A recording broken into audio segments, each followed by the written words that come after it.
अरे बाप रे! सच का सामना उस शो के नाम से टाइटल से डर लगता है मुझे। आपकी वाइफ आपकी फैमिली को पता चलने के बाद आपने क्या-क्या फेस किया? 5 साल तक मैं पूरा डिप्रेशन में चला गया था। मेरा झगड़ा हुआ था क्या किरण खेर के साथ। मेरी परफॉर्मेंस थी तो मुझे परफॉर्म करने नहीं दिया था। उसके पैर में जब गोली लगी थी तब मैं उनको मैसेज किया था। दिन में सुबह 7 बजे से लेके बिना खाए पिए ऑडिशन दिया मैंने। और मैडम जब मैं एंट्री किया उसके साथ बहुत सारे इमोशनल भी जुड़े हैं, बहुत सारी ट्रेजेडी भी हो चुकी है। मैं जब परफॉर्म करने दिया कुछ नहीं दिया, सीधा बोले आउट की मेरा इंसल्ट नहीं, गोविंदा जी का इंसल्ट कर रहे हैं लोग। और गोविंदा जी के इंसल्ट में बर्दाश्त नहीं कर सकता। किसी को झूठ बोलना, किसी को लालच देना, फिर उसके साथ खिलवाड़ करना, लेकिन उनको बचाने की बहुत कोशिश की गई, लेकिन भगवान की मर्जी अलग थी। ऐसा सा काम है, बोर्ड सीन है, बेड सीन है, किसी भी सीन बेड सीन बोले तो मजबूरी है। मतलब क्या मजबूरी तेरे में, खूबसूरत है, हट्टी कट्टी है, तेरे को 50 काम मिल सकते हैं, तू क्यों कर रही है? वो हार गया इलेक्शन में, पूरा उसका गुस्सा मेरे पे निकला। मैं पूरा 10-12 लाख में डूब गया। मेरी पिक्चर भी बंद हो गई। इतना दारू पीने लगा कि 5 साल तक मेरी जितनी जमा पूंजी थी सारी उसमें उड़ गई। मैं एकदम भिखारी से भी भिखारी आपको सॉरी बोल दिया, मैं नहीं कर पाऊंगा। अरे नहीं बोले सर आपको करना पड़ेगा, नहीं तो आपको छुट्टी का पूरा खर्चा आपको देना पड़ेगा। मेरी मम्मी को दिखता नहीं है। सोचो दोनों हाथों से अंधी है, लेकिन हमको चूल्हे के ऊपर रोटी बना के खिलाती थी। एक ही स्टेज के ऊपर 2 गोविंदा थे और लोगों को धमाल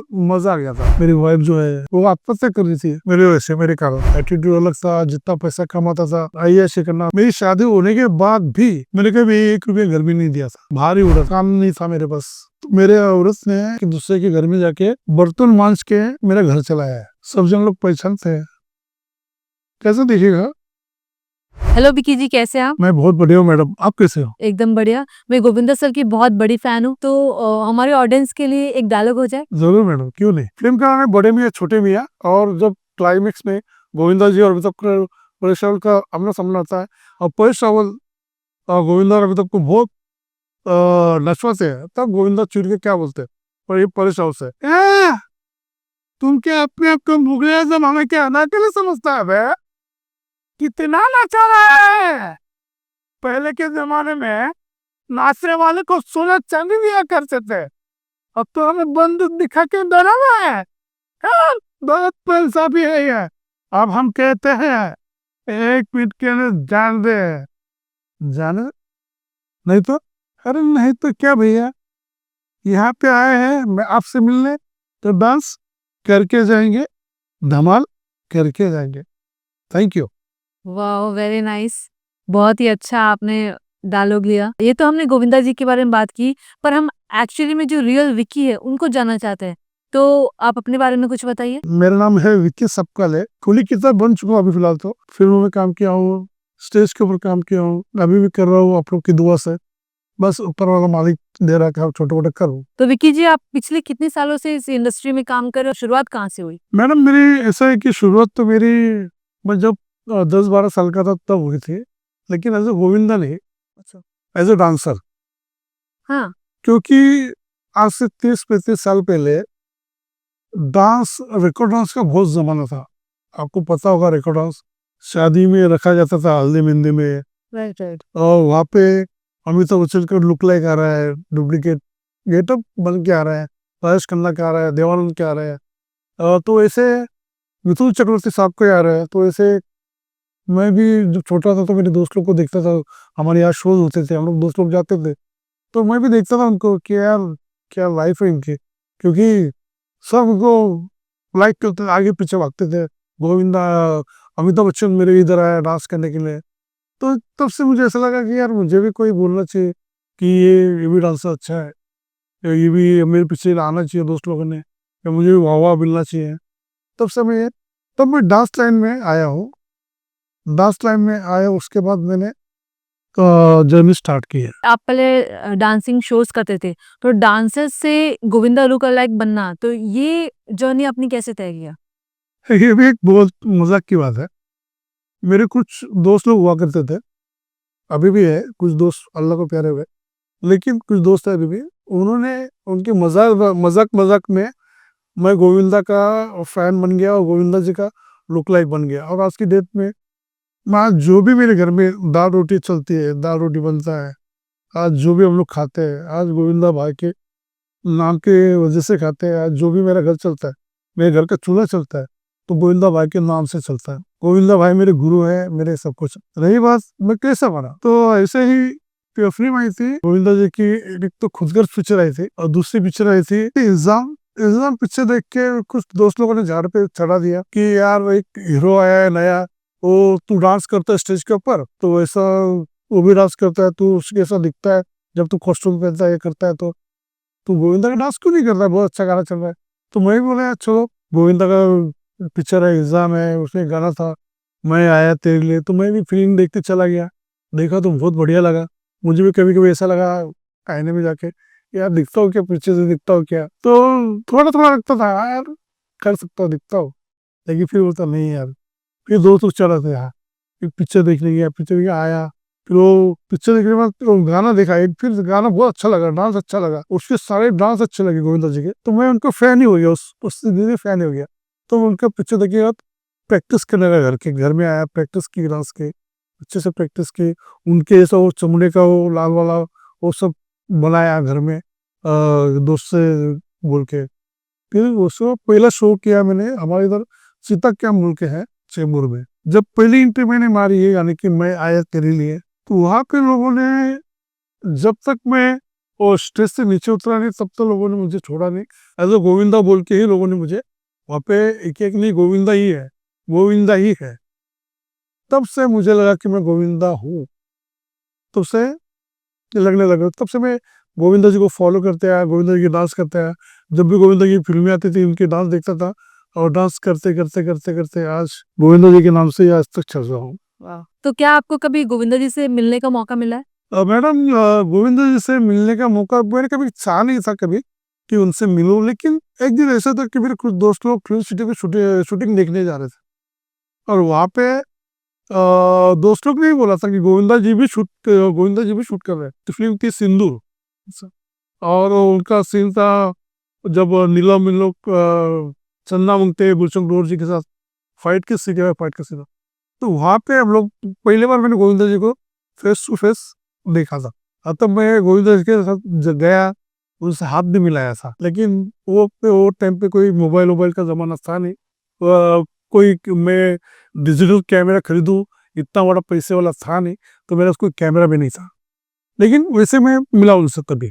तो आपने उनको बताया कि लाइक आप उनका लुक अलाइक करते या फिर उनके साथ डांस करते? नहीं मैंने अभी तक उनको बताया नहीं है कि मैं उनका करता हूँ, हाँ मैं, लेकिन उनके साथ मैं व्हाट्सएप पे मामी से थोड़ी सी आए, मैं उनको बात करता हूँ तो कभी वो कभी कभी जवाब दे देते गोविंदा जी से? जी। अरे वाह! तो क्या आप अभी भी गोविंदा सर के कॉन्टैक्ट में हैं? जी मैडम मैं कांटेक्ट में हूँ, लेकिन मैं व्हाट्सएप पे उनको मैसेज वगैरह करते रहता हूँ, कभी कभी गोविंदा जी रिप्लाई करते हैं, कभी कभी ना करते हैं।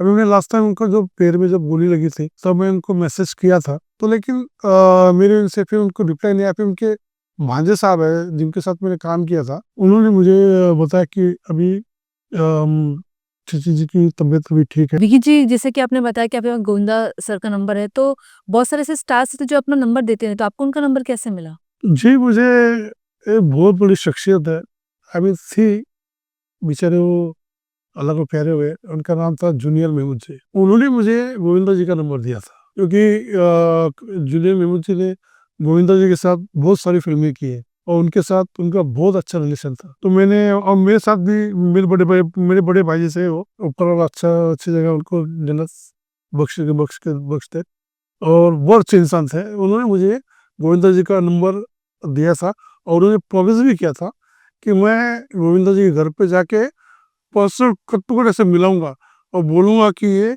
आपका बहुत बड़ा नंबर वन फैन हो, जैसे आप नंबर वन गोविंदा हो वैसे नंबर वन फैन ये है, ऐसा उसने उन्होंने बोला भी था, लेकिन नंबर उन्होंने दिया था जूनियर महमूद जी ने। नहीं, गोविंदा लुक अलाइक में बहुत सारे स्टेज शोज़ किए रहेंगे जैसा कि आपने बताया। तो ऐसे गोविंदा के लुक अलाइक बहुत सारे लोग भी हैं।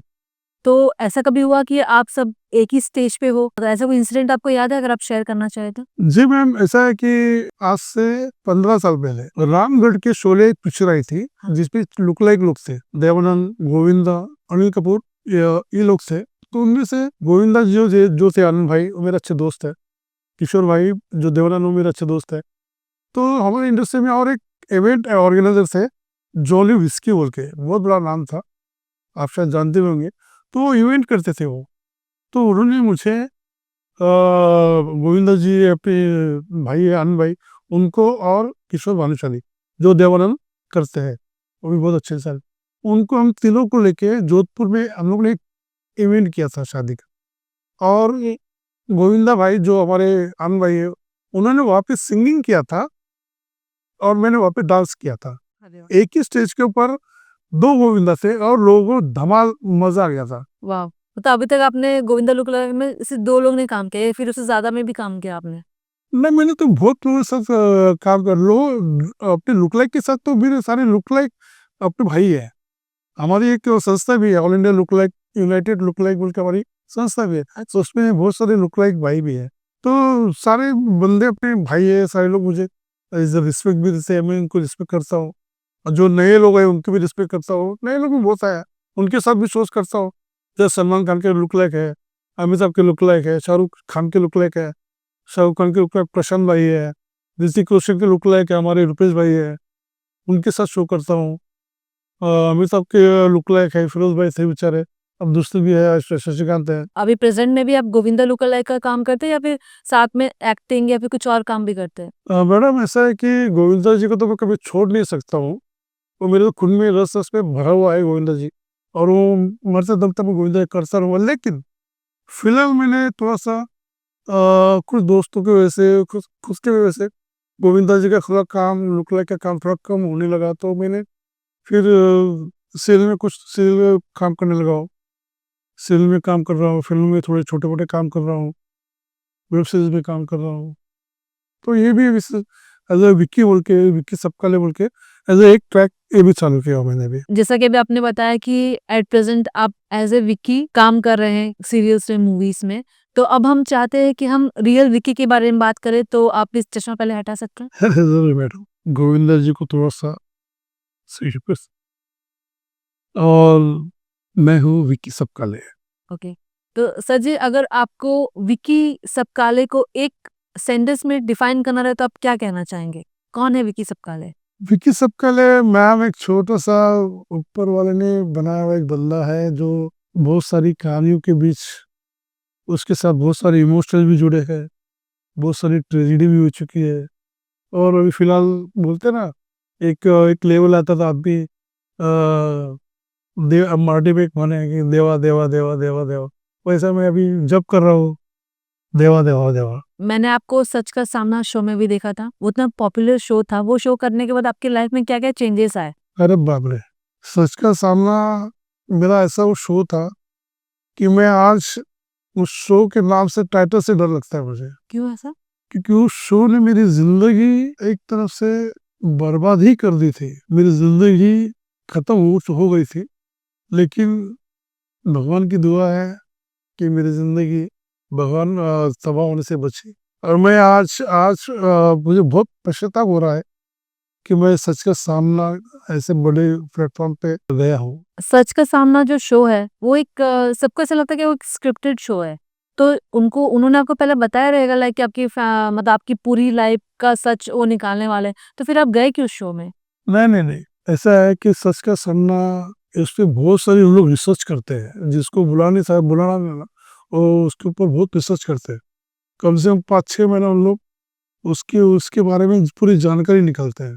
और उसके बाद उन लोग उनके थ्रू से क्वेश्चन करते हैं, और हमको बताते नहीं कि ये प्रश्न, और जो प्रश्न हमको बताते हैं ना, वो आता ही नहीं है। वो खाली नॉर्मली बोलते हैं कि ये ऐसा होएगा, ऐसा अपन हँसी मज़ाक करेंगे, वो करेंगे, ये करेंगे, ऐसे-ऐसा ये शो निकल जाएगा और यूँ आप स्टार बन जाओगे, आपको ये काम मिल जाएगा। मतलब कि आपको आइडिया ही नहीं था कि नहीं, आपके लाइफ की इतनी निजी चीज़ आने वाली है। जो सच का सामना जो शो कर रहे जो मेकर्स थे, तो उन्होंने आपको कैसे चूज़ किया? मतलब उनको कैसा लगा कि आपको शो में बुलाना चाहिए? एक्चुअली सच का सामना का एक स्पेशल ये चल रहा था, एपिसोड चल रहे थे, सेलिब्रिटी इवेंट्स, ओनली सेलिब्रिटी वहाँ पे आ रहे थे उनके शोज़ में। तो उन्होंने गोविंदा जी को उन्होंने शायद बुलाने वाले थे, लेकिन गोविंदा जी इस शो में नहीं आना चाहते थे। और जो गोविंदा भाई के सेक्रेटरी है, शशि सिन्हा साहब, तो मुझे ऐसा पता चला, मुझे कंफर्म बात नहीं है, मुझे ऐसा पता चला कि उन्होंने बोला था यार गोविंदा जी को ये शो ऐसे नहीं करते, अगर शो करना है तो गोविंदा के डुप्लीकेट है देखो, उनसे उनके उनको लेके कर। तो हंसी मजाक में उन्होंने शायद बोल दिया था। तो फिर उन्होंने जो शो वाले थे उसका करने वाले, उनका मैंने एक शो किया था पहला, इंडियाज गॉट टैलेंट ओके। ना, उसमें मैं एज ए गोविंदा आया था। तो मेरे वहाँ पे उन्होंने मेरे वहाँ पे 1 घंटे मेरा 1 घंटा 1 डेढ़ घंटा मेरा वहाँ पे बहस चले, मेरा झगड़ा हुआ था किरण खेर के साथ। हाँ। तो शायद उन लोग ने वो मसला उठाने के लिए मुझे अप्रोच किया होगा, मुझे ऐसा लगा। उनके साथ आपका झगड़ा क्यों हुआ था, जान सकते हैं? वो किरण खेर मैडम ऐसा है कि उनका थोड़ा नेचर हाई होता है। तो उन्होंने जब मेरी परफॉर्मेंस थी तो मुझे परफॉर्म करने नहीं दिया था, इसलिए अच्छा। झगड़ा हो गया, उसमें मेरी पटी नहीं थी। उन्होंने आपको परफॉर्म करने क्यों नहीं दिया? लाइक आप गोविंदा लुक अलाइक के हिसाब से गए रहेंगे, आपने इतने शोज किए, इतने सारे प्रैक्टिसेस किए, तो लाइक आप अच्छा काम करते रहेंगे, तो उन्होंने फिर आपको मौका क्यों? मैडम इंडियाज गॉट टैलेंट में कम से कम जिस दिन ऑडिशन होता है, तो एक ऑडिशन नहीं होता था। आप एक ऑडिशन पास करने के बाद आप सेकंड पे जाते हो, थर्ड पे जाते हो, फोर्थ पे जाते हो, ऐसे 4-5 ऑडिशन देने के बाद आप लास्ट मोमेंट में आप पहुंचते हो, तब आप सिलेक्ट होते हो। ऐसा उसका फॉर्मेट था। और मैंने 5-6 दिन में सुबह 7 बजे से लेके बिना खाए पिए वहाँ पे ऑडिशन दिया मैंने। और जिस दिन मेरा शूट था, मैंने ऑडिशन पास करके सब कुछ करके आया। और मैडम जब मैं इंटर किया, जब मैंने मैंने इंटर किया जूनियर गोविंदा विश्वनाथ सबका ले आ रहे हैं, तो जब मैं इंटर किया तो वहाँ पे एज अ जज साजिद खान थे, सोनाली बेंद्रे थी, और मैडम किरण खेर जी थे। अच्छा, जैसे मैं एंट्री किया तो साजिद खान ने जब मेरी उठ के बात की, तो उन्होंने बोला यार पता है ऐसा मुझे तो ऐसा लगा कि चिचे भाई साथ में आ रहे, साथ आ रहे। तो मुझे मुझे अच्छा लगा था ये बात। आप भी साजिद खान जी को ऐसा अगर लगता नहीं तो उन्होंने ऐसा मुझे क्यों बोला था? साजिद खान जी मेरे कोई दोस्त थोड़े थे या मेरे जान पहचान के थोड़े थे। तो इन्होंने कुछ भी नहीं, मुझे परफॉर्म करने दिया, मैं कुछ नहीं दिया, सीधा बोले आउट। मेरा कहना था कि आप परफॉर्म करने दो, अगर पसंद नहीं है तो मुझे कोई प्रॉब्लम नहीं है। लेकिन आप बोलोगे अरे आपका तो आपका नाम ऐसा है, विश्वास सबका ले हो, और फिर आपका खाली डांस ही, आपका खाली डायलॉग हो रहा है, अब डांस कब करोगे, अब ऐसी इस तरह से बात करोगे, कब परफॉर्म नहीं होने दोगे? जिस तरह मैं 2 मिनट का परफॉर्म था, 10 मिनट तो आपके पास की वैसा तो परफॉर्म होने देना चाहिए था। अगर मैं नहीं अच्छा करता, आप मुझे रिजेक्ट कर देते, मुझे कोई प्रॉब्लम नहीं था। लेकिन मैं दिन भर वहाँ पे ऑडिशन दे दे के आके, और आपके पास एक मिनट में मुझे भागा भगा रहे हो, ये गलत बात है। क्योंकि आप यहाँ पे बैठे हो एज अ जज, तो जज सीधी तरह जज आप ये करो, एज आप ये मत दिखाओ कि आप एज अनुपम खेर जी की वाइफ हो तो मैं कुछ भी बोलूंगी। ऐसा नहीं ना, अनुपम खेर जी एक बड़े एक्टर, अच्छे एक्टर, आपको उनका नाम मिल रहा है, आप उनके सब। मैंने उनको ये भी बोला था कि लेटेस्ट उनकी लड़की पिक्चर आई थी, झूठ बोले कौवा काटे, सिकंदर की, सिकंदर खेर की। तो मैंने उनको वही बोला था कि मैडम आपने तो मेरा परफॉर्म देखा नहीं है, आप मुझे ऐसा कर रहे हो परफॉर्म करने से। आपका लड़के पिक्चर आई झूठ बोला कौवा काटे, आपने वो परफॉर्म देखा क्या? उस फिल्म देखी क्या आपने जाके? उसने आपके लड़के ने क्या क्या किया है, इसलिए आपका लड़का घर में बैठ गया है। जैसा बोला। ऐसा बोला मैंने, उनके मुंह पे बोला। मेरी 1-1.5 घंटा उनके साथ बहस हुई थी। साजिद खान देख रहे, साजिद खान बोल रहे थे, सोनाली जी चुपचाप थी, सुन रही थी। सोनाली जी को भी अच्छा लगा था तो मैं एज ए गोविंदा, क्योंकि उनकी फिल्म आई थी तो उनको भी, देखो गोविंदा गोविंदा जी उनको लोग आगे कोई आते तो मुझे लोग पसंद करते, लोग डांस वांस करते हैं। और कोई गोविंदा, तुम भी अगर आज गोविंदा के डर डांस करते हो, आप डांस करोगे गोविंदा का गाना सुन के? और गोविंदा जी को पसंद नहीं हो बोल रही है नहीं चलो, तो ये मुझे फील हुआ कि मेरा इंसल्ट नहीं, गोविंदा जी का इंसल्ट कर रहे हैं लोग। और गोविंदा जी के इंसल्ट में बर्दाश्त नहीं कर सकता। तो आपको क्या लगा कि लाइक उन्होंने आपको मना क्यों किया रहेगा? पता नहीं, एटीट्यूड, मुझे तो ये लगेगा। Okay. 3 बंदे हैं, 3 बंदों को चांस होता है कि आप 2 जन अगर कोई एज बोलता है तो ओके है, उसमें से अगर एक बोलेगा तो नहीं चलता है। उन्हें कम से कम 2 जन ने बोलना चाहिए राइट। कि आप नहीं चलोगे आगे। आप अकेले बोल रहे हो, 2 जन ऐसे ही है, आपका उसमें क्या है? आप अकेले बोल रहे हो, 2 जन तो 2 जन को खुश है, 2 को अच्छा लगा, मेरा एंट्री अच्छी लगी, परफॉर्म तो होने दिया नहीं, मेरे जो डॉलर थे वो अच्छा लगे, डांस का परफॉर्म होने दे रहे होता तो आपको और भी अच्छा, आपने होने दिया नहीं। विकी जी, जैसा कि आपने बताया कि आपने आधा से 1 घंटा आपने किरण खेर जी के साथ बहस किया, तो जनरली शोज़ में बहुत सारे बॉडीगार्ड्स रहते हैं, तो ऐसा कोई बॉडीगार्ड बीच में नहीं है आपको रोकने के लिए? अरे मैडम, वहाँ पे 50-50 बॉडीगार्ड लोग थे, लेकिन मुझे ऐसा लगता है किरण खेर का मेरा झगड़ा चालू रखने में उनको इंटरेस्ट था, क्योंकि उनको मुझे ऐसा लगता है कि उनको और मसाला मिलेगा ताकि उनकी टीआरपी शोहर की टीआरपी आई है और बढ़े। तो कोई बीच में आया नहीं कोई, आधा पौना घंटा होने के बाद फिर मुझे आया बॉडीगार्ड, फिर लेके गए। अगर वो चाहे तो फर्स्ट 2 मिनट में मुझे भगा भगा सकते थे, हाँ, लेकिन चैनल को भी चाहिए ना मैडम टीआरपी। तो वो आपका जो एपिसोड है वो टेलीकास्ट हुआ? हाँ, टेलीकास्ट हुआ था। वो झगड़ा भी हुआ था? झगड़ा नहीं दिखाया, मेरी किस तरह से इंसल्ट की गई हाँ, वो दिखाया है। ओके। हाँ, मेरे लिए गोविंदा जी की, आई मीन मैं गोविंदा का लुक लाइक बनती, तो वहाँ पे तो विक्की नहीं था, एज अ गोविंदा का लुक लाइक था, तो गोविंदा जी का लुक लाइक, गोविंदा जी का इंसल्ट हो गया।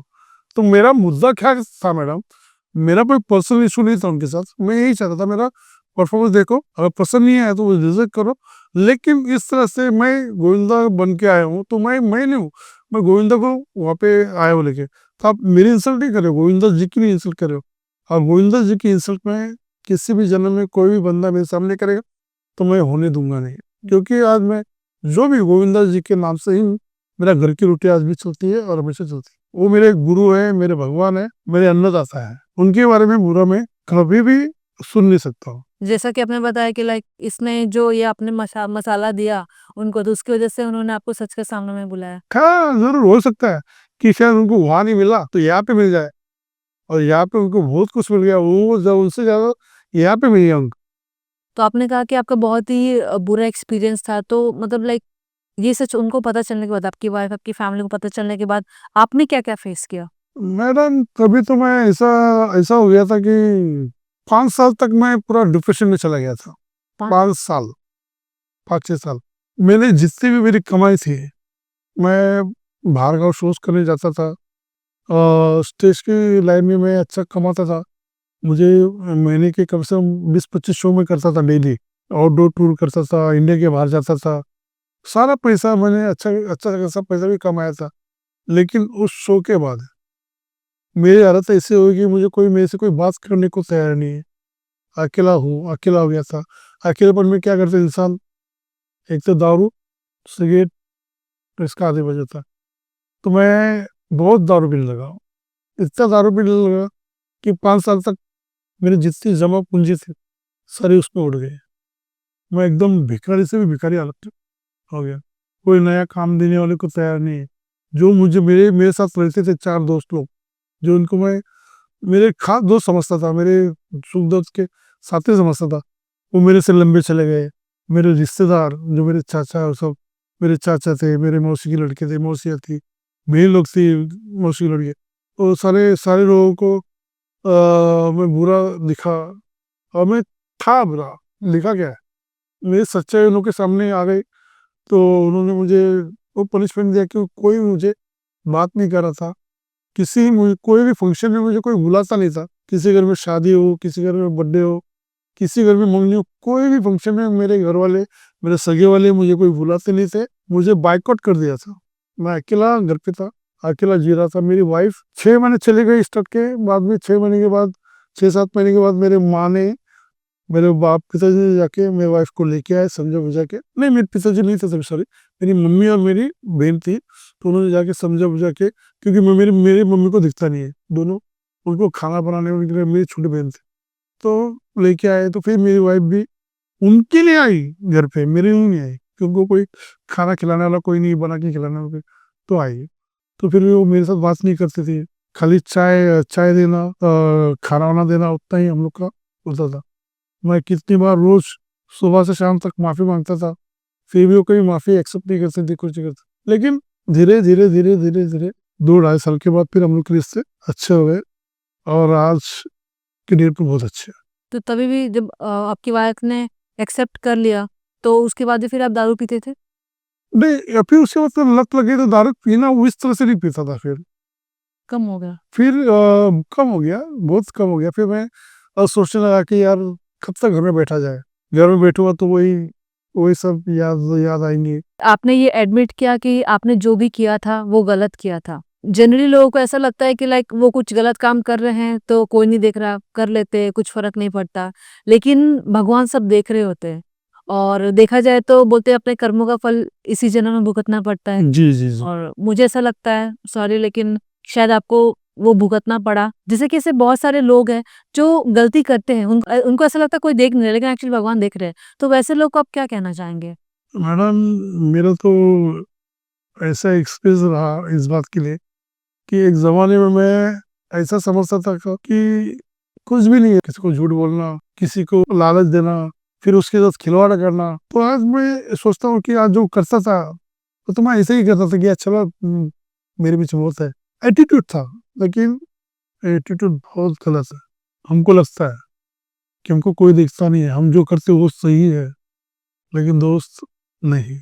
ये बहुत बहुत गलत बात है। हमको कोई देखता नहीं है, सही बात है, लेकिन पर भगवान वो सब देखता है, वो सब का लिखा लिखता है। और उसको हम जो जो करते हैं, पाप पुण्य, हमारे पापों का हिसाब भी इधर ही होता है। न यहाँ कोई मरने के बाद कोई स्वर्ग में जाता है, न कोई जन्नत में जाता है, न नरक में जाता है। उनका हिसाब किताब यही होता है, उनको यही भरना पड़ता है। बोलते ना, जैसी करनी वैसी भरनी, तो उनको भरना यही होता है। तो बिना भरे वो मरेगा भी नहीं। दोस्तों से यही गुजारिश करूंगा कि प्लीज ऐसा मत सोचो कि हम गलतियां कर रहे हैं, हमको कोई देख नहीं रहा है, लेकिन वो देख रहा है, वो देख रहा है, और उसका हिसाब होता है। लेट होता है, देर से होता है, लेकिन होता है। इसलिए आपसे हाथ जोड़ के विनती है, गलत काम कभी मत कीजिएगा प्लीज। विकी जी, जैसा कि आपने बताया कि आप पहले आप खुद ही खराब थे, जैसा आप खुद को बोलते हैं, लेकिन अब भी आप में काफ़ी ज़्यादा ट्रांसफ़ॉर्मेशन आया। जी। तो जैसे कि एक इंसान को ट्रांसफ़ॉर्म करने के लिए खुद को अंदर से पहचानना ज़रूरी है कि हाँ, मैं गलत कर रहा हूँ, मुझे ये चीज़ नहीं करनी चाहिए। तो चेंज करने के लिए कैसे वो स्टेप कैसे उठाए? क्या-क्या किया आपने? कोरोना के टाइम पे हमारे बाबा ट्रस्ट है, बाबा ट्रस्ट के साथ मिलकर मैंने 1 साल तक उनके थ्रू से, आई मीन वो पारसी थे, लेकिन मैं हेल्प एज ए हेल्पर बोल के उनके साथ जाता था। 1 साल तक कोरोना में कोई निकलता नहीं था बाहर, लेकिन हम लोग ये 2-3 टाइम पे, और सुबह नाश्ता, दोपहर में खाना, रात में खाना, हम लोग बांटते थे बाबा ट्रस्ट के माध्यम से। साल भर न मैंने जान की परवाह की, न मुझे कोरोना हो जाएगा, मैं भी मर जाऊंगा, नहीं किया। क्यों? मुझे भी कुछ अच्छा काम करना था, क्योंकि मैंने बहुत सारी बुराई की थी, इसलिए अच्छा काम करना था। बाबा के ट्रस्ट के साथ मैं अब भी जुड़ा हूँ और कुछ अच्छे काम करने की कोशिश कर रहा हूँ, जैसे हैंडीकैप लोगों के लिए, दिव्यांग लोगों के लिए अच्छा अच्छा काम करती है। हमारे बाबा ट्रस्ट के अध्यक्ष हैं विजय निकम जी, बहुत अच्छे से काम करते हैं बाबा ट्रस्ट के लिए। उनके माध्यम से करते हैं, जो ब्लाइंड होते हैं, हैंडीकैप होते हैं, उनके लिए बहुत अच्छी अच्छी बात, जैसे उनको व्हील चेयर देना, अनाज देना, उनको जैसे गवर्नमेंट की कोई सहूलत होती है, पेंशन होती है, वो उनको निकाल के देना, ये सारी सारी चीज़ बाबा ट्रस्ट के माध्यम से विजय निकम जी करते हैं। तो उनके साथ मैं भी जुड़ा हूँ, तो ये कुछ अच्छे काम करने की कोशिश कर रहा हूँ। विकी जी, हमने अब तक आपके जितने भी नेगेटिव एस्पेक्ट्स है उसके बारे में बातचीत की। अब हम कुछ पॉजिटिव के बारे में बात करते हैं। तो आपकी लाइफ में अब तक की सबसे अच्छी चीज़ क्या हुई? मैडम, जिस तरह से एक शो ने मेरी जिंदगी बिगाड़ दी थी, उसी तरह से एक शो ने मेरी जिंदगी बहुत ही सुपरहिट और मुझे स्टार बना दिया था। उस शो का नाम है तारक मेहता का उल्टा चश्मा। उसमें जो प्रोडक्शन हेड थे अरविंद मर्चेंट जी, वो आगे प्रोडक्शन हेड थे, उन्होंने मुझे एक मौका दिया था। उसके बाद मैं तारक मेहता के शोज में 20 से 25 बार, 25 से 30 बार एपिसोड कर चुका हूँ, और अच्छे अच्छे एपिसोड किया हूँ, जो लोगों ने मुझे हीरो बना दिया था। विकी जी, जैसा कि आपने बताया था कि एक वक़्त ऐसा था जब आपको लोग काम देने के लिए तैयार नहीं थे। उनको लगता था आपकी नीयत सही नहीं है, इस वज़ह से काफ़ी सारे लोग कटते गए, आपसे कॉन्टैक्ट आपका उनसे बंद हो गया। तो आपको वो तारक मेहता का उल्टा चश्मा कैसे मिला? मैडम, ऐसा है कि कुछ दुनिया में बुरे लोग भी होते हैं और कुछ अच्छे लोग भी होते हैं। मैंने ये सब तस्वीर से निकलने के लिए फिर से मैंने ऑडिशन देना चालू कर दिया था। घर से बाहर निकला, ऑडिशन देने चालू किया था। एक दिन में से अंधेरे में कॉन्टिलो का जो प्रोडक्शन हाउस है, उसमें मैं झांसी की रानी का एक ऑडिशन दे रहा था। वहीं पे कुछ ऑडिशन देने के लिए और भी आर्टिस्ट लोग और भी लड़के लोग आए थे। तो उन्होंने, उनमें से एक बंदा है, मुझे उसका नाम नहीं याद आ रहा बेचारे का, लेकिन आज भी थैंक यू उस बंदे के लिए। उस बंदे ने मेरे को बोला कि यार, मैं कल तारक मेहता के सेट पे गया था, और वहाँ पे आपके सब पर्सनैलिटी के लिए एक रोल है, अगर आप अभी जाते हो तो शायद वो आपको मिल सकता है। तो उस बंदे ने मुझे बोला, आप जाओ, आपको मिलेगा, क्योंकि जो आपकी पर्सनैलिटी वगैरह है परफेक्ट है, आप जाओ। तो उस बंदे ने मुझे वहाँ का जो प्रोडक्शन मैनेजर है, अरविंद मर्चेंट नाम है उनका, वो बेचारे ऑफ हो गए सेट के ऊपर, इनका हार्ट अटैक आया था तो ऑफ हो गए। तो उनका नंबर दिया, मेरी उनसे बात हुई उनसे, फिर उन्होंने मुझे सेट के ऊपर बुलाया और जैसा मुझे देखा उन्होंने 1 वीक के अंदर मुझे बोले कल आप शूट पे आ जाओ। इस तरह से मुझे तारक मेहता की मेरी जर्नी चल रही है। आपने तारक मेहता का उल्टा चश्मा के सारे आर्टिस्ट के साथ आपने काम किया है। तो सबसे पहले ये बताइए कि जो दिलीप जोशी जी है, जिन्होंने जेठालाल का कैरेक्टर, उनके साथ आपका क्या एक्सपीरियंस था? अरे मैडम, वो तो तारक मेहता की जान है, जेठालाल जी, सबको पता है। और जिस तरह से वो तारक मेहता में इतने अच्छे कैरेक्टर निभा रहे हो, उससे बढ़िया कैरेक्टर वो रियल में हो, और अपने कोर्ट उसके साथ इतनी अच्छी, उनको कोई घमंड नहीं है, कोई घमंड नहीं है कि मैं इतना बड़ा स्टार हूँ और फिर ये न्यू कमर है कि इनके साथ मैं बैठूं कैसा, और उनके साथ में खाना खाया शेयर को, वो घर से उनकी टिफिन आती थी तो उनका खाना वो हमको देते थे, उनका खाना शेयर करते थे और खिलाते थे, अपने हाथों से लेते थे, खाओ बेटा खाओ। अरे खा यार, वो तो मजाक मजाक होता है, क्या गोविंदा कैसा है, जरा गोविंदा की डायलॉग तो सुना। तो मैं उनको गोविंदा के 1-2 डायलॉग भी कभी कभी हम लोग लंच ब्रेक होता था, तो हम लोग गोविंदा के स्टूडेंट में उनको दिखाता भी था, गोविंदा का डांस वांस करके दिखाता। फिर उनके साथ में डायलॉग, वो फिर वो कोई डुइट का कोई करेगा तो फिर वो डायलॉग बोलते थे, मैं डायलॉग बोलता था, कोई ऐसे विलन वाला, वो विलन बनते थे, मैं गोविंदा वाला बनता था। ऐसे हम लोग की कॉमिक चलती थी, मजा आता था। एक दो बार हम लोग, लेकिन बहुत इंसान, बहुत अच्छे इंसान। अच्छा, वही इंसान वही नहीं है, तारक मेहता की सारी टीम बहुत बढ़िया। वैसे तो पर्दे पे सभी अच्छे दिखते हैं, लेकिन आपने पर्सनली सबके साथ आप मिले-जुले हैं, उनके साथ काम किया है, तो आपके हिसाब से सबसे अच्छा इंसान कौन था? नहीं नहीं, सब उसमें तो सभी लोग अच्छे हैं, बता रहा हूँ आपको, रियल बता रहा हूँ आपको, ये नहीं कि मैं आपको ये कर रहा हूँ, मैं किसी की ये कर रहा हूँ, बुराई कर, सभी लोग उसमें, सभी लोग अच्छे हैं। जेठा भाई हो गए, अमित भाई, अमित भट्ट जो चंपक लाल जी है वो है, दया बेन, जब मैं काम करता था तो दया बेन थी हमारे साथ में, दया बेन, शैलेश भाई अच्छे थे, हमारे शरद भाई जो अब्दुल भाई का कैरेक्टर करते हैं, मेरे पुराने दोस्त हैं, तो वो अच्छे हैं। आई मीन पहले डॉक्टर आते थे आज़ाद भाई, हाँ। आज़ाद कबीर आज़ाद कबीर, वो ऑफ हो गए बेचारे, वो उनके जब वो टाइम पे मैं था, तो वो भी बहुत अच्छे शेर व शायर मस्त अच्छे सुनाते थे, अच्छे बोलते थे।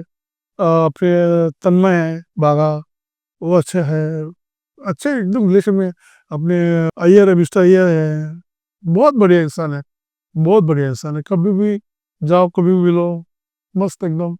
अरफन मुल्ला लोग है, सबसे अच्छा अरफन मुल्ला दिलीप, दिलीप सर है, दिलीप भाई जो जेठालाल है। विकी जी, ऐसा न्यूज़ में आया है, आपने भी देखा रहेगा कि जो तारक मेहता का जो उल्टा चश्मा शो है, उसके जो पुराने जितने भी आर्टिस्ट हैं, तो सब धीरे-धीरे छोड़ के जा रहे हैं, क्योंकि वो जो उनके मेकर्स है, वो उनके साथ अच्छा बिहेव नहीं करते। तो आपने इतना काम किया है, 20-25 एपिसोड्स आपने किए, तो आपको कभी ऐसे सेट पे लगा कि लाइक वो लोग ठीक से बिहेव नहीं कर रहे हैं, ऐसा कुछ? नहीं नहीं, क्या है, जब मैं काम करता था तो मेरे साथ तो ऐसा कुछ इंसिडेंट हुआ नहीं, मैं भी सुना हूँ, मैंने भी देखा हो कुछ वीडियोस देखा हो मैंने, न्यूज़ देखे, न्यूज़ पढ़ा हो मैंने भी कि आजकल ऐसा ऐसा हो रहा है। लेकिन जब मैं काम करता था तब तो कोई मेरे साथ ऐसा कुछ हुआ नहीं। मुझे टाइम पे पैसा मिलता था, मुझे एज अ एक्टर रिस्पेक्ट मिलती थी सबकी तरफ से, सब मुझे अच्छे तरह से बिहेव करते थे मेरे साथ, मुझे पर्सनल वारंटी देते थे। ऐसा भी नहीं कि कहीं भी बिठाया है, तो मेरे साथ ऐसा कुछ हुआ नहीं, मेरे साथ पर्सनल वारंटी वगैरह सब मिलता था, मेरे साथ वो अच्छे अच्छे थे। जैसा कि आपने बताया कि आपको टाइम पे पेमेंट मिल जाता था, तो आप शेयर कर सकते हैं कि आपको कितना पेमेंट मिलता रहे? और मैडम ऐसा है कि मुझे वो टाइम पे 3,000 रुपये पर डे मिलता था, लेकिन जिस तरह से मैं शो में अंदर इन होते गया, मुझे और भी उनके साथ शूट मिलती गई, तो मेरे पेमेंट थोड़ा थोड़ा बढ़ता ही गया, और 3,000 से मैंने बढ़ के भी आगे भी 10,000 तक मैंने पेमेंट वहाँ पे मुझे अरविंद भाई ने दी। अरविंद भाई जो मर्चेंट है, प्रोडक्शन हेड, उन्होंने मुझे 10,000 तक पेमेंट दिया है। आपका 10,000 पर डे तक पेमेंट था। आपने भी सोशल मीडिया में देखा रहेगा, मतलब मैंने देखा ऐसे बहुत सारे वीडियो में यूट्यूब में, कि जो तारक मेहता का उल्टा चश्मा के जो कैरेक्टर है, उनको पर डे का 10 लाख, 12 लाख, 15 लाख ऐसे मिलता है। तो आपके हिसाब से ये कितना सच है, और क्या उनको उतना मिलता रहा? नहीं नहीं, ये सारी बातें झूठ है, सारे लोग अपने अपने टीआरपी बढ़ाने के चक्कर में होते हैं, अपना ब्रॉडकास्ट अच्छा दिखाए, इतना इतना नहीं होता है, लेकिन अच्छी खासी एक रकम उनको मिल जाती है सबको, लेकिन इतना नहीं होता है जितना सोशल मीडिया पे चलता है कि 1 करोड़ है, एक पर डे 1 करोड़ है, 50 लाख है, 2 करोड़ है, 3 करोड़ है, इतना नहीं होता है। उनका एक है, अच्छा मानधन है, अच्छा तो सब देते हैं उनको, नो, उसमें कोई शक नहीं।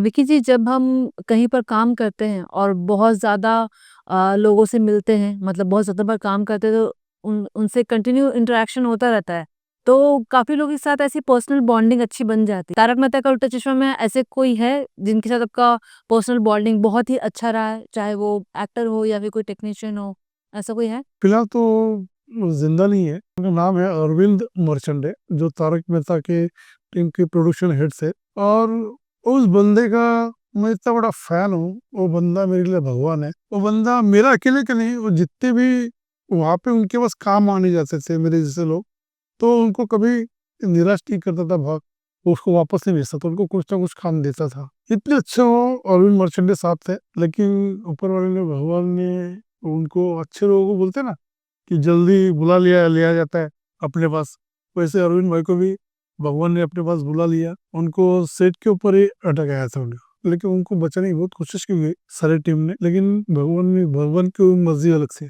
तो आपकी उनके साथ बहुत ही अच्छी बॉन्डिंग थी। बहुत अच्छी बॉन्डिंग थी, मेरे बड़े भाई जैसे थे वो। इतने इतनी बॉन्डिंग अच्छी थी ना कि अगर मेरे पास कुछ काम भी नहीं रहता था, तो हम लोग एक दूसरे के साथ पे रात को, और डेली हम लोग फोन करते थे।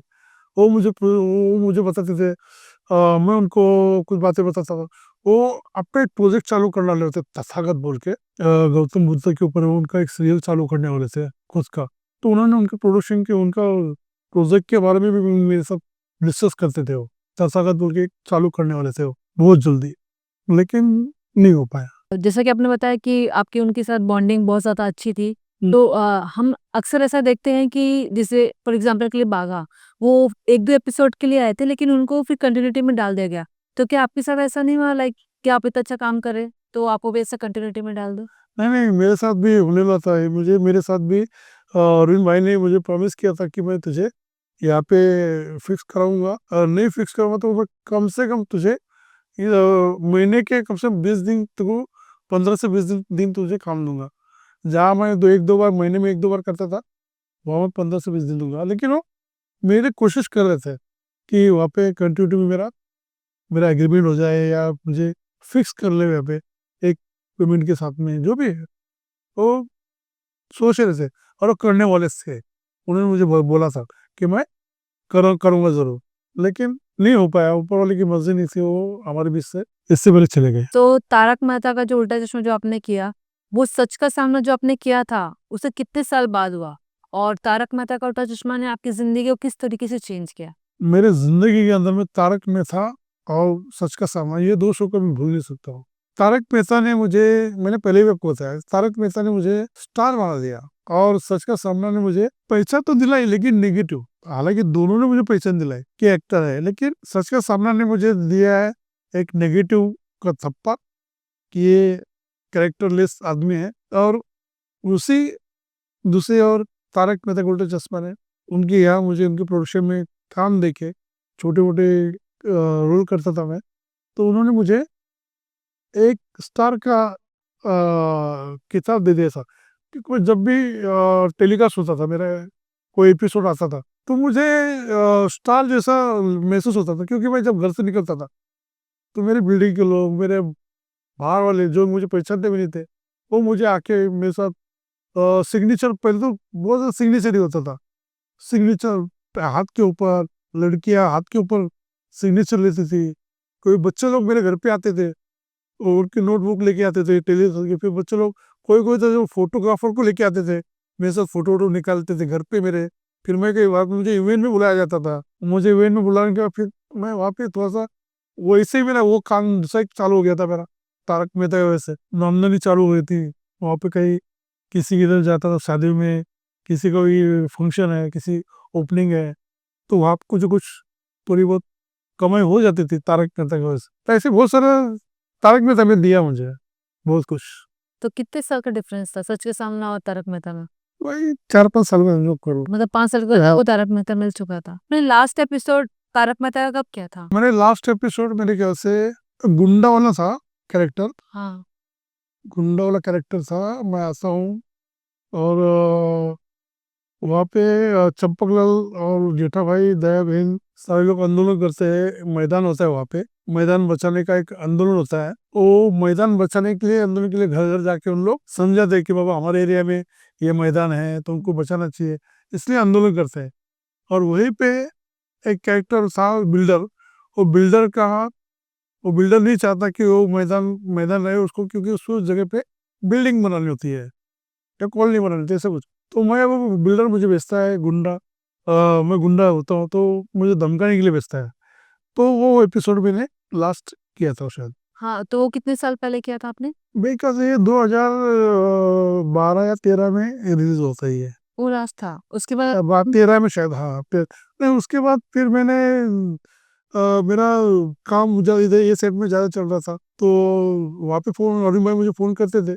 तो मैं अरुण भाई को भी थोड़ा टालने लगा था कि मुझे थोड़ा सा शो आते थे।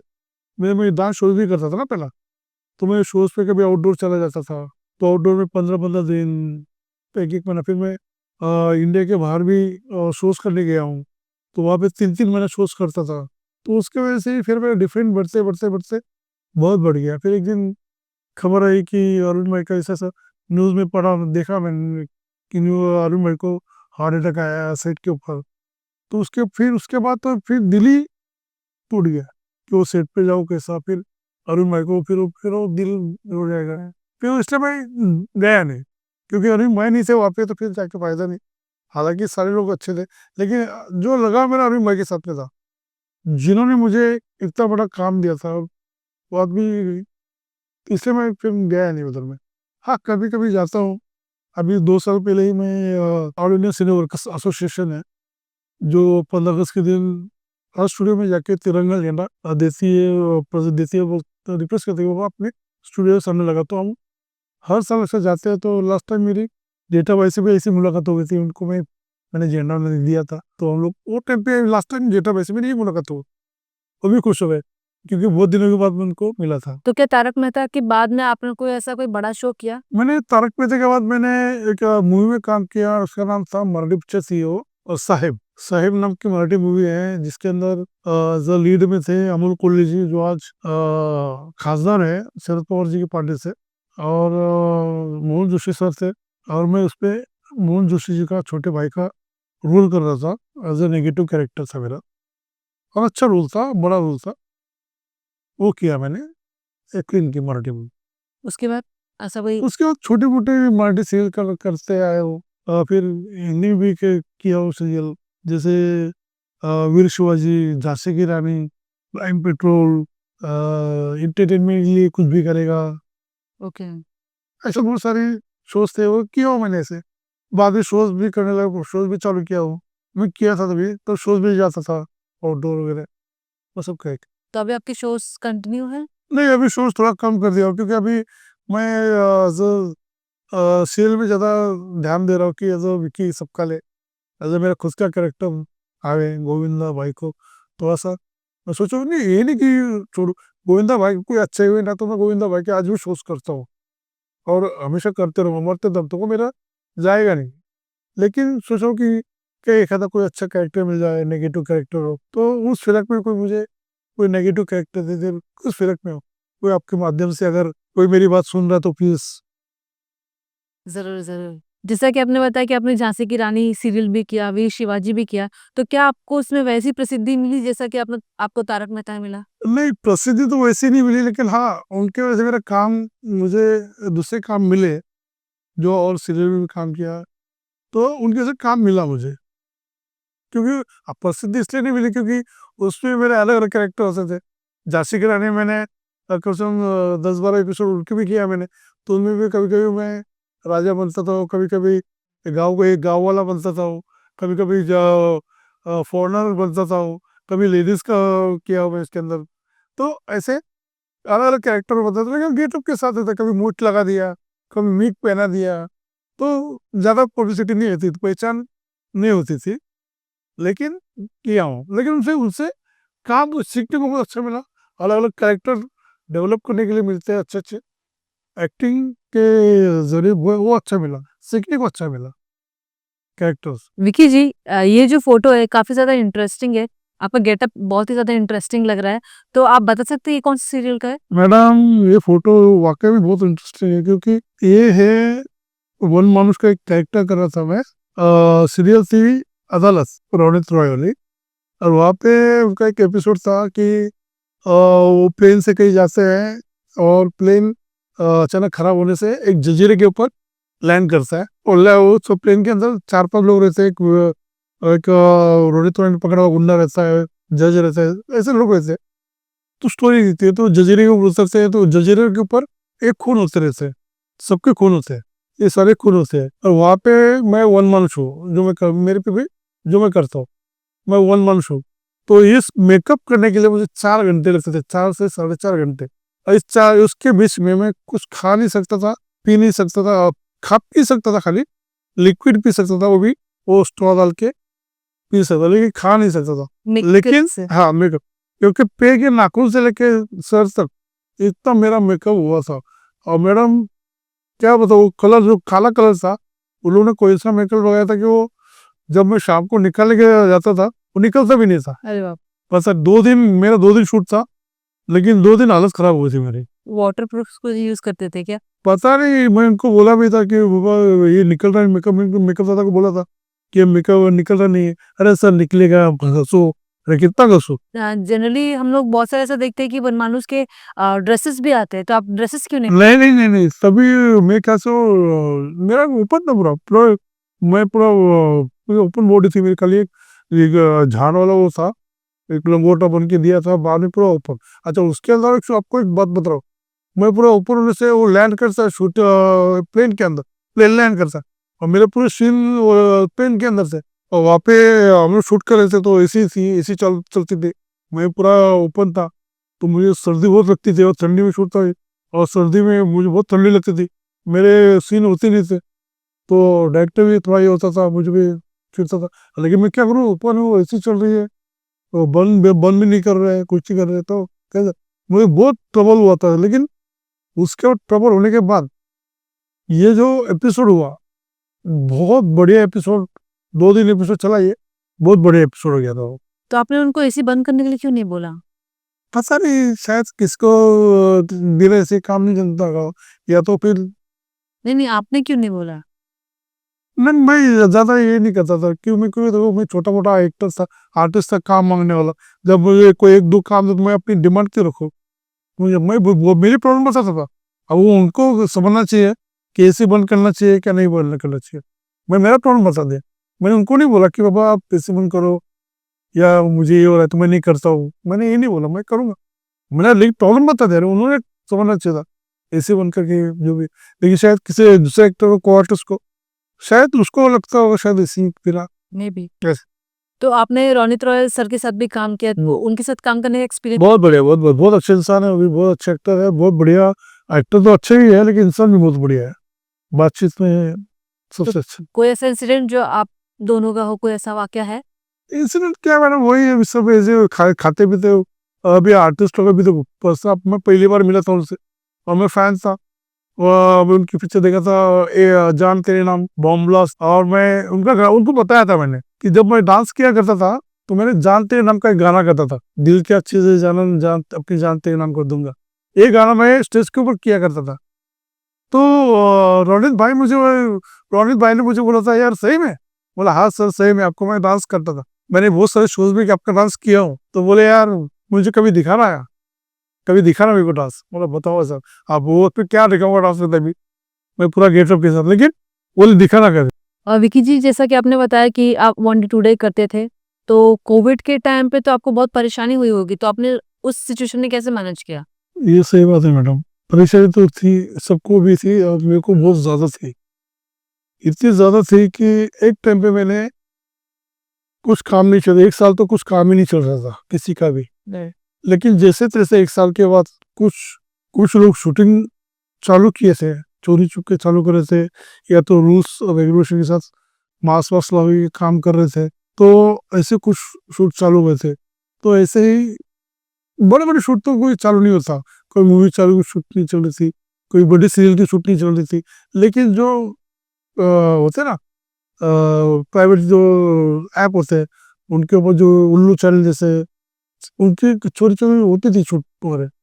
तो मुझे ऐसे ही ये काम की जरूरत थी, तो एक ने बोला यार ऐसा ऐसा काम है, एक चैनल है उसके ऊपर बोर्ड सीन है, बेड सीन है वगैरह वगैरह को करना है। तो मैं बोला यार बोर्ड सीन है तो किसी भी सीन बोला बोला किसी भी सीन तब तक मैं कर लूंगा। लेकिन मैं बोले अरे बेड सीन बोले तो तेरे को सब कुछ करना पड़ेगा, ये करना पड़ेगा। बोला यार ऐसा थोड़ी होता है, फिल्म थोड़ी है ऐसा सीधा। मैंने बोला उसको ऐसा थोड़ी होता है, अपने इंडिया में थोड़ी होता है ऐसा कुछ। और तब तक मुझे पता नहीं था ऐसा, मुझे पता था कि बोर्ड सीन होते हैं, टू पीस ऐसा कुछ होता है। लेकिन ये बोले तेरे को करने का क्या, एक दोस्त है मेरा, बोल देख 2 पैसे मिलेंगे तेरा भी हो जाएगा कुछ, मैं करके देता हूँ। तो उस बंदे ने मेरे को एक जगह भेजा, मैं गया, शूट पे गया, तो वहां पे देखा मैंने 4-5 लड़कियां है, 3-4 लड़कियां है, पूरा एक बंगले के अंदर सेट लगा हुआ है, 2 कैमरे है, एक कैमरा इधर, एक कैमरा इधर, एक कैमरा मेरे पे, एक कैमरा बेड सीन है। और फिर डायरेक्टर आया, मेरे को ऐसा से बताया कि आपको बेड सीन करना है, उसने खुल के नहीं बताया वो भी। उसने बोला कि आपको बेड सीन ना किसी किसी का ना ये सब मौज ये करना होना ठीक है, ओके ऐसा। फिर डायरेक्टर आया, मैं तो सीन चालू हुआ, तो मैंने ऐसे बोला जब करना है, तो डायरेक्टर बोला कह रहा ये नहीं है तो उसका ये कर वो कर। बोला भाई ये सब नहीं करता हूँ मैं। अरे बोले तू फिर मैं बोला तू आए करते तो आया क्यों। तो मेरी इज्जत इज्जत हो गई, शूट थोड़ी रुक गई। मैं बोला यार बोला मुझे कि बोल सीन है तो बोल सीन, इतना थोड़ी कि कुछ भी करने का बोलेगा तो मैं कुछ भी करूंगा। कल के दिन मेरा एपिसोड निकलेगा तो मेरा तो सत्यानाश हो जाएगा। तो मैं वो थोड़ा सा शूट ये हो गया। तो फिर वहाँ पे और मुझे बंद होने के बाद लड़कियां थी जो आपस में अब ये नहीं कर रहा, तो उसको लगा यार ये लड़का जूनियर जो साथ वाली बंदी थी वो भी, तो भी उसको लगा तू तू तू कर ले। तो बोले क्या कर सकते सर, करना पड़ रहा है, मजबूरी है। बोला क्या मजबूरी तेरे में से, खूबसूरत है, हट्टी कट्टी है, तेरे को 50 काम मिल सकते हैं, तू इतनी खूबसूरत है, तू क्यों कर रही है।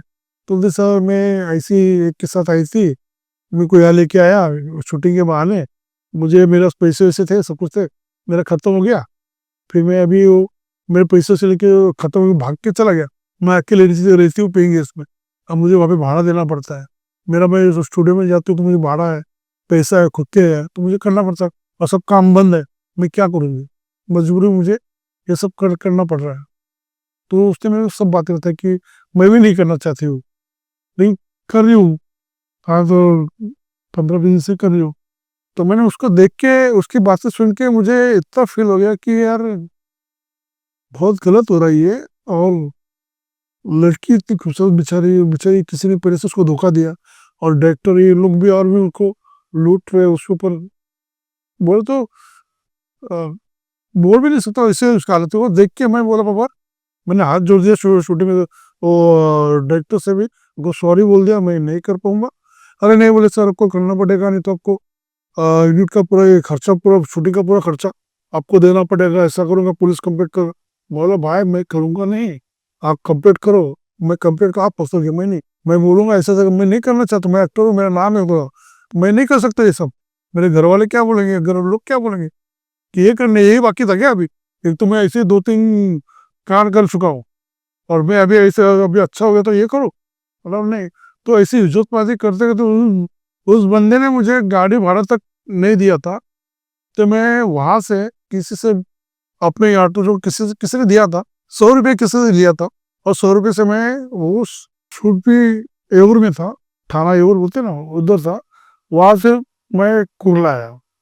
वहां पे कोई ज्यादा चलता नहीं था, वहां से थाना स्टेशन से फिर कुर्ला, 100 रुपये में खाली, वहां पे कोई नहीं था, वो पहाड़ी के ऊपर शूट। विकी जी, लाइफ में ऐसा भी होता है कि लाइक अब एज एन एक्टर आप काम कर रहे हैं तो बहुत सारे लोग दूसरी चीज में भी ट्राई करते हैं, like as a director, as a producer. तो आपने कभी ट्राई किया?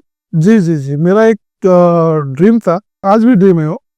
तो आज मैं करूँगा, कोशिश करूँगा मेरा वो पूरा हो जाए।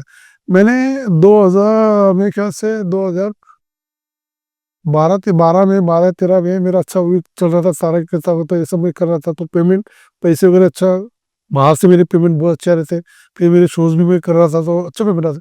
तो उस टाइम पे मेरे कुछ दोस्त लोग बन गए थे जो पॉलिटिकल पॉलिटिकल थे, उन लोग लीडर थे, वो मेरे अच्छे दोस्त बन गए थे। वो मुझे बोल रहे थे कि यार तू बहुत अच्छा इंसान है, तू ये है, दोस्त है मेरा बन गया, तू बोल तेरे क्या करूँ, ऐसा ऐसा। तो मैंने मेरी एक कहानी बताई थी कि जिनको बच्चा नहीं होता है, वो बच्चा नहीं होने के कारण उनके ऊपर क्या बीतती है, उस लड़की के ऊपर क्या बीतती है। तो उस कहानी से मैं एक प्रेरित होकर एक फिल्म बना रहा था। वो फिल्म का नाम था, मराठी फिल्म बना रहा था, फिल्म का नाम था वारस एक इच्छा। तो मैंने ये कोशिश की थी वारस एक इच्छा बनाने की, जिसके अंदर मैंने लीड रोल में आज के जो खासदार है अमोल कुल्ले जी, उनको मैंने लिया था। मैंने, उन्होंने बेचारे ने बहुत हेल्प की मुझे, अमोल कुल्ले जी ने बहुत हेल्प की मेरी, तो उनको भी लिया था। फिर और भी क्या, मूल जो दूसरे सर थे वो वर्षा उसगांवकर थी, उनकी मेरी बात हो गई थी। ऐसा चल रहा था मेरा शूट भी, मैं फिर एक दो दिन शूट भी किया मैंने। तो लेकिन ऐसा हो गया कि दो चार दिन शूट करने के बाद कास्टिंग, किसको पेमेंट दो, किसको साइन करो, ये करो, उसमें मेरा 10-12 लाख रुपया ये हो गया। 3-4 दिन शूटिंग करने के बाद मेरा पैसा खत्म हो गया। तो मैं सामने वाले बंदे को बोला, बाबा जो मेरे पार्टनर था, कि यार तू कर अभी मेहनत। तो वो दौर चल रहा था 2014 का इलेक्शन था। तो वो बंदा लीडर होने के नाते वो आमदरकी में खड़ा था, वो हार गया इलेक्शन में। वो हार गया, उसका पूरा उसका गुस्सा मेरे पे निकला। बोले भाई अभी नहीं करते, बाद में करेंगे, टेंशन में दे, कोई पूरा पैसा मैं डालूंगा, तू टेंशन मत। लेकिन अभी देख मेरा ऐसा हो गया, कैसा लगता है। मैं बोला चल जान दे, फिर 2-4 महीने के बाद चालू करेंगे। तो ऐसा करते करते वो ऐसे मैं पूरा 10-12 लाख में डूब गया। मेरी पिक्चर भी बंद हो गई और डब्बे में चली गई। उसके अंदर मैंने जो आज के जो केंद्रीय मंत्री है रामदास जी अठौड़े साहब, आरपीआई के जो चीफ है, उनके जो लड़के हैं जीत, उनको मैंने उनको लिया था मैंने एज अमोल कुल जी के बचपन का रोल करने के लिए। तो उनकी वजह से भी मुझे बहुत बड़ी पब्लिसिटी मिली थी, रामदास अठौड़े जी की वजह से। वो क्योंकि उनके लड़के को मैं लॉन्च कर रहा था, तो पूरे मीडिया में बहुत अच्छा मुझे रिस्पॉन्स मिल रहा था। लेकिन फिर वो रिलेशन थोड़े से खराब हो गए। आठवले साहब भी मेरे से थोड़े से नाराज हो गए थे, क्योंकि उनके बच्चे को मैं अनाउंसमेंट करके स्टूडियो करके फिर ये डब्बे में गिर गए ऐसा हो गया। तो ये सारी चीजें हो रही थी, मैंने भी कोशिश की थी, लेकिन तभी हुई नहीं कोशिश। लेकिन कोशिश करूंगा एक बार फिर से वो फिल्म पूरी करने की। विक्की जी, आप लास्ट 40 साल से इंडस्ट्री में, आपने शुरुआत जैसे आपने बताया था, आपने स्टेज शो से किया था, डांसिंग से किया था। तो जनरली ऐसा कहा गया है कि अपने जो बोलते हैं ना, ये सब अपने जीन्स में होता है, इसलिए इंसान बहुत ही अच्छे तरीके से उस चीज़ को परफॉर्म कर पाता है। तो आपकी फैमिली बैकग्राउंड में ऐसा कोई है जो कि डांस करते थे या एक्टिंग करते थे? नहीं नहीं नहीं मैम, मेरे फैमिली में कोई बंदा कोई वैसा डांसर नहीं था कि उसको एक्टिंग किया। फिल्में देखना, फिल्में कोई पहले बनती नहीं थी, तो फिल्में कोई देखते नहीं थे। तो मेरे मेरे ऐसी मेरा बचपन ऐसा है कि मेरे मम्मी पापा की शादी कुर्ला के अंदर प्लेटफॉर्म था 10 नंबर, जो अभी अभी भी है कुर्ला में। उस प्लेटफॉर्म के ऊपर मेरे मम्मी पापा की शादी हुई थी। प्लेटफॉर्म में? प्लेटफॉर्म के गांव से आए थे, वहीं पे रहते थे 10 नंबर प्लेटफॉर्म पे। ऐसे मेरे पापा मम्मी नहीं, ऐसे गांव से बहुत सारे लोग आके दिन भर काम करते थे, रात में वहाँ पे सोते थे। तो ऐसा मेरे मम्मी पापा भी वहाँ पे पहचान हो गई, शादी उनकी हो गई। फिर वहीं पे बाजू में एक खाड़ी खाड़ी था, तो वहाँ पे सब लोग अपना अपना झोपड़ा बनाने लगे। तो मेरे पापा या मम्मी ने भी वहाँ पे झोपड़ा बांधा, तो उस झोपड़े में हम लोग रहने लगे। तो मेरे पापा बताते हैं ये बातें, मेरी मम्मी मेरे पापा बताते थे वो। तो हम लोग ने ऐसे ऐसे दिल निकाले, और तू हमको यही करता है वगैरह, तू हीरो बन गया, किसके ऐसे बन गया, ऐसे मेरे पापा बोलते थे। कि तू आज दाल देखते थे ना, मेरे पापा बोलते थे दो उनके किया तेरा लड़का बहुत अच्छा डांस करता है। तो मेरे को पीने के बाद थोड़ा दो दो घूंट मार के फिर बोलते थे आप तू करता है ना, ये ले हम लोग ने क्या क्या किया पता है, मैंने ये किया, ऐसा किया, ऐसा किया, ये ले भीख मांगी। और वाकई में मेरे मम्मी ने मेरे पापा ने भीख मांग के मेरे बहन, मेरी छोटी बहन है अलकाना नंगर, उनको मेरे को बड़ा किया है। क्योंकि पहले के ज़माने में गांव से आने में कोई काम नहीं होता था, कुछ नहीं होता था बम्बई में। तो भीख मांगने जाते थे, भीख मांग के आते थे, जो भी उनको मिलता था 15-20 रुपया, और टाइम पे 10-12-15 रुपया, तो उस पे घर चलाना करना करते थे। तो मेरे को बड़ा हम लोग को, मेरी मम्मी को दिखता नहीं है, मेरी मम्मी दोनों आंखों से अंधी है। अच्छा सोचो, दोनों आंखों से अंधी है, लेकिन हमको चूल्हे के ऊपर रोटी बना के खिलाती थी। क्योंकि आज उसके उपकार है, तो आज उन लोग की वजह से मैं हूँ, क्योंकि आज वो उन लोग मुझे पैदा नहीं करता था, मैं पूरी अच्छी सी दुनिया देखता नहीं, आज बोला स्टार आपको इंटरव्यू देता नहीं बैठता मैं, लेकिन आज उनके वैसे हुए हैं। उन्होंने आपके हाथ ऐसे जलते थे रोटी करने के लिए, ऐसे जला जला के मुझे खिलाया, बड़ा किया, ऊपर वाले की दुआ से थोड़ा बहुत नाम आया है, नाम कमा रहा हूँ। तो कोई एक्सीडेंट की वजह से उनकी आंखें चली गई? नहीं, वो बचपन से एक बोलते ना उनको, एक गवार बोल के ये है, क्या बोलते उसको, बीमारी आती थी, गवार गवार आती थी बच्चे लोग को, तो बच्चों को से गवार उनको आया था, तो गवार में उनकी आंखें चली गई, दोनों आंखों से उनको दिखता ही नहीं था। अरे फिर जैसे फिर किसी पहले इलाज नहीं होता था ना, गाँव में, गाँव गाँव में रहते थे, फिर बम्बई है, तो बम्बई में मेरे बाप ने शादी की, तो मेरे बाप ने भी कभी ट्राई नहीं किया कि बाबा हॉस्पिटल में लेके जाओ, क्योंकि मेरे पापा भी कुछ पढ़े लिखे नहीं थे, अनपढ़ आदमी थे, तो उन्होंने भी कभी ट्राई नहीं किया, तो उनको बोला चलो मैं कमाऊंगा, ये बैठ के घर खाएंगे, तो मेरे पिताजी ये करते थे स्टार्ट चल, फिर जैसे सा ये हो गया, और फिर कुछ काम नहीं मिलता तो दोनों भी भीख मांगने जाते थे। विकी जी, अक्सर जो जिनकी मम्मी पापा बहुत ज़्यादा स्ट्रगल करते हैं, तो वो लोग बहुत ही जल्दी अपने जो परिवार है उनको सँभालना शुरू कर देते हैं। तो आपने कब शुरू किया अपने परिवार को सँभालना? इस बारे में मैडम मैं ये बोलूँगा कि मेरी गलती की वजह से मैंने बहुत लेट चालू किया जिम्मेदारी का एहसास, मुझे मेरे पिताजी ऑफ हो गए तब मुझे एहसास हुआ, तब मुझे घर का खर्चा, घर की दाल रोटी, घर का आटा चावल कैसा मिलता गया, तब तब पता चला, आटा चावल का भाव बोलते ना, तब पता चला। पर ऐसा आपने तो 12-13 साल में ही काम करना शुरू कर दिया था। अरे किया था, अच्छा पैसा भी कमा रहा था, आपको बताया ना, मैं मेरे कुछ पहले वो एटीट्यूड अलग था, जितना पैसा कमाता था दोस्तों के साथ ऐसे करना, दारू पीना, ये करना वो करना, उड़ाता था, घर में 1 रुपया कभी देता नहीं था मैं। जब मेरे पिताजी ऑफ हो गए, मेरी शादी हो गई, मेरी शादी होने के बाद भी मैंने कभी 1 रुपया घर में नहीं दिया था, बाहर ही उड़ा था। मेरे पिताजी सब कुछ करते थे, मेरे पिताजी कभी चप्पल का धंधा करते थे, पहले के ज़माने में चिंदी चिंदी आती थी, जो वो 1 रुपये किलो 2 रुपये किलो ऐसा, वो चिंदी का धंधा करते थे।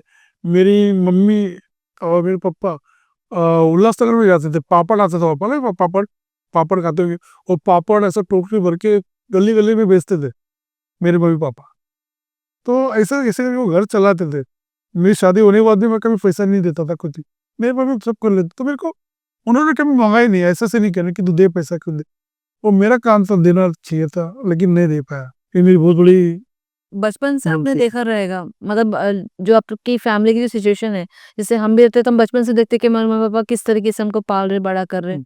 तो आपने भी देखा रहेगा, तो आपको ऐसा मन में नहीं आया कि लाइक आपका फर्ज उधर भी बनता है? हाँ, अभी बहुत गिल्ट होता है इस बात के लिए कि जिस तरह से मैं देखता था, बच्चा था तो देखता था भीख मांगने आ रहे तो समझते, लेकिन लेकिन जब बड़ा भी हो गया सबकी देखता था, मेरा पापा आ रहा है, मेरे पापा उल्टा में उन लोग मेरे को पैसा देते थे, उल्टा में मेरे को कहीं खर्चे नहीं, तो वो लोग 100-200 रुपये मेरे को देते थे, लेकिन मेरे से कभी मांगे नहीं उन लोगों ने। एहसास मुझे था, देना चाहिए था, ये सही बात है, लेकिन मैं दिया नहीं कभी। मैंने ये सारी देना चाहिए था, मेरी गलती है, बहुत बड़ी गलती है। उन्होंने मेरे लिए इतना कुछ किया, मैं उनके लिए कुछ कर नहीं पाया। मेरे पिताजी आज मुझे इस माहौल में देखते थे तो वो बहुत खुश होते थे, लेकिन वो मेरी नहीं देख पाया। तो आपने 12-13 साल की उम्र से काम करना शुरू किया, तो आपने पढ़ाई कितनी की होगी? मेरी पढ़ाई भी 8 पास किया, 8वीं तक पास किया मैंने, 8वीं पास किया मैंने, लेकिन पढ़ाई भी मेरे यही चक्कर में, डांस के चक्कर में, शो पे जाता था डांस और दोस्तों के साथ, वो डांस शो में लेके जाते थे, 15-15 दिन, एक महीने शो लगते थे, पहले मेले के शो होते थे, मेले में डांस किया करता था मैं। तो मेला 15-15 दिन का मेला होता था गाँव में, वहाँ पे डांस पार्टी लगती थी, 2 रुपया टिकट, 2 रुपये में 3 गाने, वहाँ पे हम लोग डांस करते, और फिर हम लोग को मिलता था कितना, 60 रुपया 70 रुपया, ऐसा हमको नाइट मिलती थी, वहाँ पे नाइट चलती थी, 70 रुपया नाइट नाचने का, कितने, रात को शाम के 6 बजे से सुबह 4 बजे तक डांस करने का, और मिलते थे 60-70 रुपये। फिर भी हम लोग खुश थे, क्यों खुश थे, सब घूमने मिल रहा है, खाने मिल रहा है फुकट में, लड़कियां मिल रही घुमाने के लिए, तो खुश था। तो ये घर के बारे में कभी सोचा ही नहीं था मैंने, ये बहुत बड़ी मेरी गलती है, बहुत बड़ी गलती है। जिम्मेदारी का एहसास मुझे हुआ ही नहीं तभी, जिम्मेदारी का एहसास मुझे मेरे पिताजी ऑफ होने के बाद ही मालूम पड़ा कि घर चलाना पड़ता है, जिम्मेदारी उठानी पड़ती है, क्योंकि मेरे पिताजी ऑफ होने के बाद मेरी मम्मी को तो दिखता नहीं है, मेरी वाइफ कभी कुछ काम नहीं करती थी, तो पूरी जिम्मेदारी मेरे पे आई है। तो उस वक़्त आप फाइनेंस को कैसे मैनेज करते थे? मतलब तब एक्टिंग आपने शुरू कर दी थी या फिर आप डांस शो से ही पैसे कमाते थे? नहीं, मैं तभी तो 2000 में से तो मैं शोज़ ज़्यादा करता था, शोज़ भी करता था, इवेंट करता था। मैं खुद भी शोज़ ऑर्गेनाइज़र बन गया था। मैं खुद भी शोज़ लेता था, इवेंट करता था। फिर बड़े-बड़े लोगों को एक्टर लोगों को मैं इवेंट में बुलाता था। जैसे रंजीत साहब है, बड़े विलन हैं, रज़ा मुराद भाई है, शक्ति कपूर जी है, जैसे अली भाई है। ऐसे बड़े-बड़े एक्टर को मैं किसी शादी में लेके जाता था इवेंट के लिए, तो उनके भी मुझे पैसे मिलते थे। तो इस तरह से मेरा मैनेज होता था, ऑर्केस्ट्रा ये सब चेक करता था मैं। तो ऐसा कह सकते हैं कि लाइक आपके पिताजी के जाने के बाद फाइनेंशियली आपको उतना प्रॉब्लम नहीं हुआ क्योंकि आपको कहीं न कहीं से कुछ ना कुछ काम या फिर पैसे आ जाते थे? हाँ, बरोबर है, क्योंकि ज़िम्मेदारी आ गई थी ना। पहले इतना ही था कि काम आए ना, लेकिन अभी अभी तो ऐसा था कि काम करना ही पड़ता था क्योंकि घर चलाना है। तब मैं अकेले के बारे में सोचता था। अब मेरे पीछे 2 जन और हैं, मेरी मम्मी, मेरी वाइफ़, उनके बारे में भी सोचना पड़ता है। आज तो ख़ैर आज के डेट में मेरी वाइफ़ जो है, वो जिस लड़की को मैंने इतने दुःख दर्द दिए थे, जिसको मैंने वो आत्महत्या कर ली थी मेरी वजह से, मेरे कारण। मैं भी आज वो लड़की और मेरी औरत आज मुझे इतना सपोर्ट करती है, मेरी माताजी को इतना सपोर्ट करती है, इतना अच्छी तरह से सँभालती है। मेरे को इतना अच्छी तरह से कभी मेरे को कुछ तकलीफ़ नहीं होने देती है। उसको तकलीफ़ होगी लेकिन मेरे को तकलीफ़ होने देती नहीं है। मेरे पास बीच में कुछ काम नहीं था मेरे पास। आज भी बीच-बीच 2-3 साल पहले की बात बता रहा हूँ, काम नहीं था मेरे पास, काम नहीं था, कोई काम नहीं था। तो मेरे औरत ने, मेरी बीवी ने जाके घर के दूसरे के घर में जाके बर्तन माँज के मेरा घर चलाया है। ये 4-5 साल पहले की बात बता रहा हूँ। घर में जाके बर्तन माँजे, क्योंकि मेरे को किसी के पास नौकरी के करने के लिए जाना नहीं चाहिए। मैं ड्राइविंग नहीं करना चाहिए। मैं बोलता था कभी-कभी चिढ़ के, यार मैं जाता हूँ, सिक्योरिटी में ही लगता हूँ, किसी का ड्राइवर बन जाता हूँ, मुझे गाड़ी चलानी आती है, मैं रिक्शा चला लेता हूँ। तो मेरे वाले बोलते हैं, यार तुमको सब जन लोग पहचानते हैं, कैसे दिखेगा? मेरे औरत अगर एक पानी दो। मेरे औरत बहुत बहुत उससे लाइफ वो तो देखिए, बहुत सँभालती है आज की डेट में मेरा, बहुत सँभाला उसने। आज भी लोग घर में जाके कपड़ा-वपड़ा के धोती है, बर्तन माँजती है और फिर घर घर उसने चलाया है, इतना सपोर्ट करती है। और उसी औरत को मैंने इतना दुःख दर्द दिया, उतना दुःख दर्द दिया, किसी ने कोई किसी को ऐसा देना नहीं चाहिए, नहीं देना चाहिए।